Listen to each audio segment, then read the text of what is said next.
and the door swung shut, and then I could hear kicking on my front step. While I didn't know how many were there, I could see this little green light through the shotgun blast in the wall, and I picked up my .30-30, and I fired it through the hole in the wall.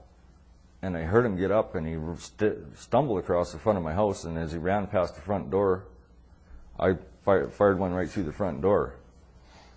And then he went in behind my wood pile, which is located to the right of my front door, and I could hear himself throw himself against the wall, or against the wood. And I was totally scared. I mean, I couldn't believe this was happening. And I put one right into the wood pile, and then he bounced down the side of the house 3 or 4 times, and he went around behind my cabin, and that's where I was located, in the back of my little cabin. And there's a window back there, and I thought, my God, he's going to try to shoot me through the window.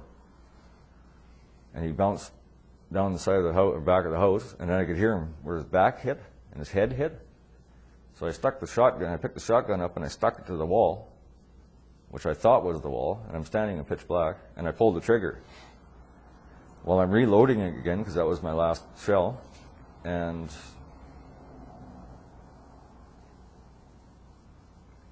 I was going to go out and see what was, like I was going outside. And when I was reloading the gun, I put one in backwards, and I jammed it up. And I didn't know it, like I couldn't get it out, it was too dark in the house. So I picked up my .30-30, and I'd forgot to bring the shells in. They were in my glove box in my truck. And I thought it was empty and it was laying open. Well, I slammed it shut, and the gun went off, and I blew a hole through the 100-pound propane tank in the house. Well, there's gas rushing out, and I thought, oh my God, it's going to blow, and I ran straight out the street, right out the front door. And I just kept running, and I got up on top, away from my house, and I turned around and I tried calling my dog. Well, there was no sound or nothing, and I couldn't quite see behind the back of my house where I thought this cop was dead, because I thought I shot him in the back of the head. How did you know it was a cop at that time? Oh, I could see his face. Oh, okay. Oh, when he comes through the door, I could see his face plain as day that it was. And you know which cop it was? So I looked behind the house, and I couldn't see because of my rain barrel that sat at the back corner. And I thought, well, Daryl's got my other guns, or my other gun, my .303 over at the trailer where he was building the house. So I ran in my bare feet, and all I had on was jeans and a shirt. I ran a mile across, and I got to where my skidder was sitting, and there's a log deck sitting in front of my skidder. And I'd stopped, and I was probably 100 yards from his trailer, and I yelled 3 or 4 times, and all of a sudden I seen 2 police officers come straight across the landing at me. And I could see their yellow stripes. And I turned around and I ran back down the ridge, back towards my cabin where I'd just come from. And I thought, well, I can't go back to the cabin, so I ran out into my hayfield. Well, the beaver had backed my hayfield up, so it's got 2-3 feet of water in it. So I just headed straight out into the water, and I got out there about halfway. And I thought, well, I got this blue shirt on, I'm standing out like a sore thumb. So I took my shirt off and I dropped it, and I still had this .30-30 with me in my hand. And all of a sudden, from the cabin side, I could hear splash, splash, splash in the water, and they were getting closer. So I started head away from them, and I went across this beaver dam, and then I headed south along the side of my meadow, where the water wasn't quite so deep. And I got up into the timber, and I couldn't see in the dark. In the timber, it was too dark to see. So I just crouched down next to a tree, and I watched 2 police officers went running past, and they had these fluorescent yellow coats on that says police on the back.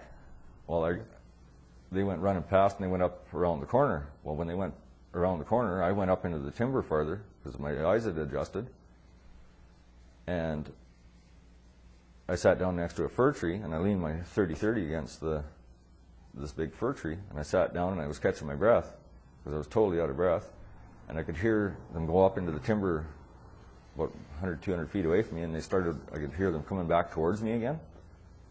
So I turned around, and I was on a point of land.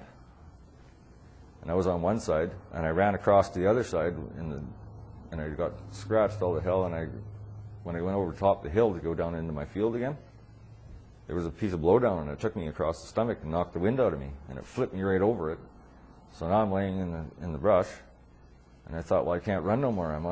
I was totally winded, and I got out in the tall grass, and I crouched down, and I could hear them come over the hill, and they started walking around in the tall grass, and I could hear them on the radios talking back and forth. Do you see him? Do you see him? No. Where the hell did he go? You go over that way. And they walked around me for 20 minutes, and then they started moving away, and I thought, well, I'll just stay here. And I was getting hypothermic. I was getting cold and starting to shake. And I was crouched right as low to the water as I could get. And I was there an extra 10 minutes, and I thought maybe they'd gone. But I knew I had to get out of the water or else I was going to pass out. So when I stood up and went to take a step, my legs were so cold that I hooked the grass and I fell into the water. So I started yelling, no, I don't want to die, I don't want to die. And I never heard any sound coming back towards me. So I got up again and I got underneath this spruce tree. And I knew I was going to die of hypothermia of exposure if I didn't get warm. So I grabbed the moss off the ground and I rolled all the moss back, and I crawled underneath it and I rolled the moss right up, and all you could see was just my eyes and my hat. And I laid there and I was getting warm, and then I heard my dog bark, which made me look up towards my cabin. And I thought, okay, he's alive.